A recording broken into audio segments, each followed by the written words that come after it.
Hello আমার প্রিয় ছাত্রছাত্রী বন্ধুরা, আমি তোমাদের অমিতাভ স্যার।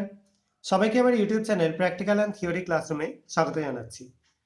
আজকে তোমাদের সামনে একটা সলিউশন আমি নিয়ে দেখাচ্ছি। এটা হচ্ছে আয়রন অ্যাসিটেটের একটা স্যাম্পল, FeCH3COO হোল থ্রাইস।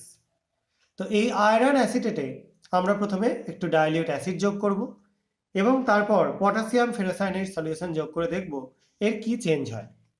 তো দেখো, আমি ডাইলিউট অ্যাসিড হিসাবে সবথেকে কমন অ্যাসিড HCl যোগ করে দিচ্ছি। ভালো করে কালার চেঞ্জগুলো লক্ষ্য করবে। দেখো, যোগ করবার সঙ্গে সঙ্গে এই কালারটা দেখতে পাচ্ছ, একদম স্ট্র ইয়েলো টাইপের হয়ে গেল।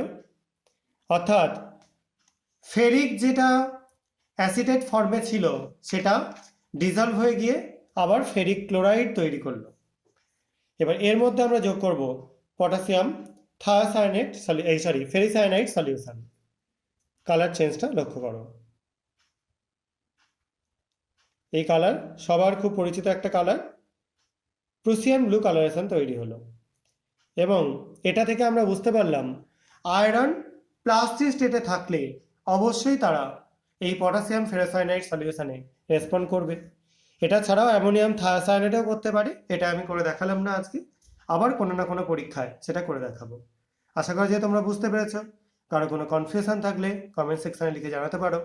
এই ভিডিওগুলো ভালো লাগলে চ্যানেলটা সাবস্ক্রাইব করো এবং ভিডিওগুলো লাইক ও শেয়ার করে আমার পাশে থেকো।